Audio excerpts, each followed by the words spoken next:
Hey man, I just wanted to make this quick video for anybody really who runs into it.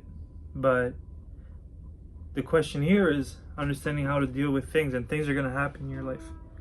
You're gonna go through events, you're gonna go through losses, you're gonna take wins, and you're gonna grow as a person. Parts of you are gonna die, parts of you are gonna survive and thrive. And it's all about understanding how do we move through those things, because in a way you don't want to lose yourself and you're not sure what those things mean. You're gonna find yourself wondering, well, if I lost this and I sort of identified with it and it became part of who I thought I was, and now it's gone, it's gonna be hard for you to know how to move forward unless you have some tools in place.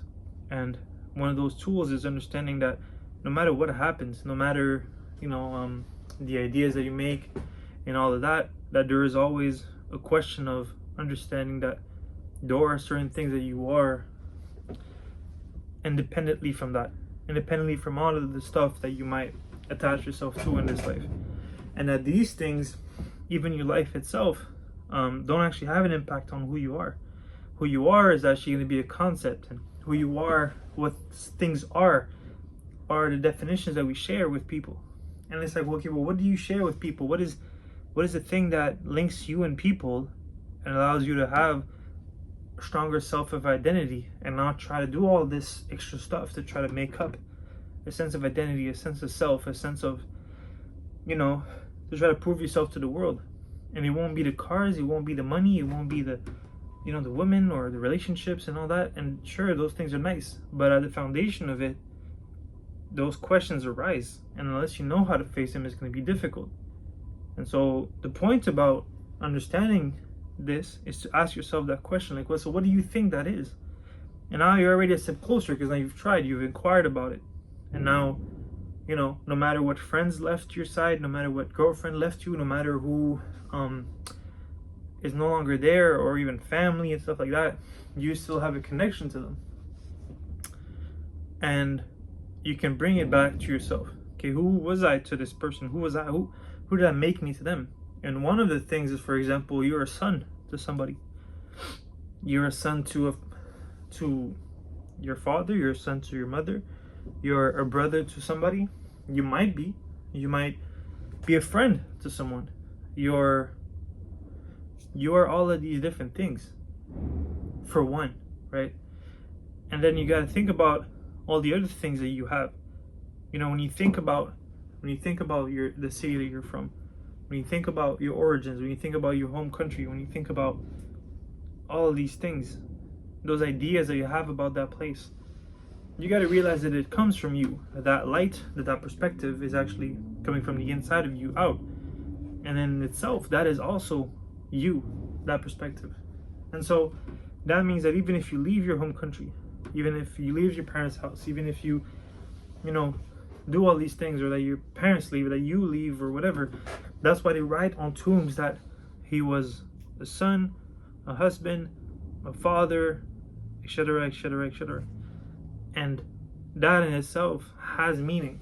That is pretty much the absolute sense of meaning. Not absolute, I'm not going to go that far, but I'm just going to say that in this foundation, it's a good foundation to have. As much as the ground that you're on, you have this that you can rely on to be like, okay, well, this, no matter what happens on this, right?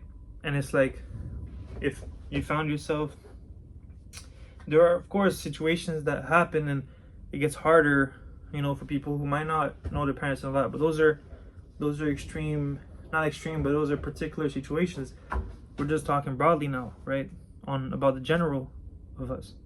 And so if you were to write this list of the places that you call home, of the things that you have in relationship with the people, and if you were to do all that, you realize that you have something there that is truly yours, right?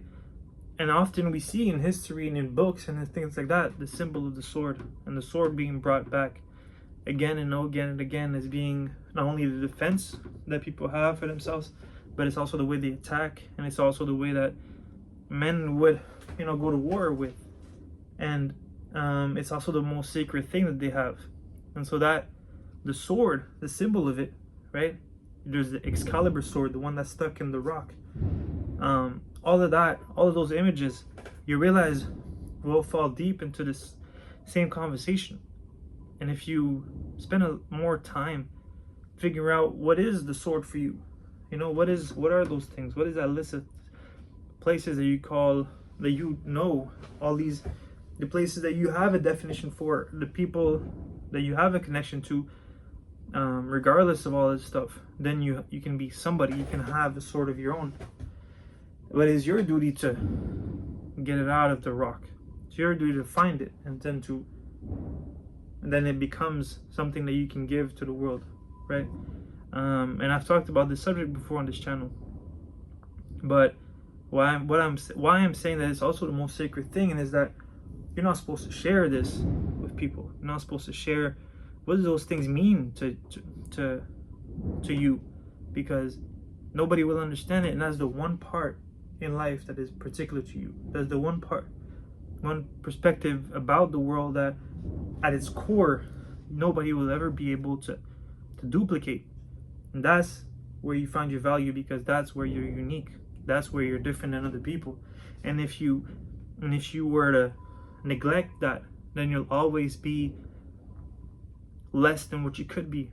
You'll always be less potent. You'll always be less rare. You'll just be a copy of something that you saw somebody do, or you'll be what somebody else wanted you to be. And I guess I just want to make this video to say that if you understand this concept and you can apply it and really get a better sense of familiarity to it, and that you can surrender to that, you surrender to this truth in a way, right? This that you can't copy, this sense of self that you can't escape from, that you can't make up, this sense of relationship with the world that is beyond your control. It's under your control that you're a son to this person, that you're a father to this person, that you're a brother here, or, you know, sister, whatever, all of that stuff. And so it allows you to dictate or to have an understanding of what you are and what you're not. And then basically, if you can exist in that world, that truth, then you can experience things that also nobody else can, you know, share. Nobody else can experience but you. And so sometimes we look for all these answers as to how to live a life which is more meaningful, how to live a life which is more fulfilling, how to exist and be more yourself. And this is one of the ways I don't know how. It's pretty much to be able to just say, I'm gonna stop trying to be all this stuff that I want to be, but this is who I have to be. This is who the world made me to be, and I accept it and I surrender to it. And you realize that actually takes less effort to do than try to make up all this facade that you want to create to the world.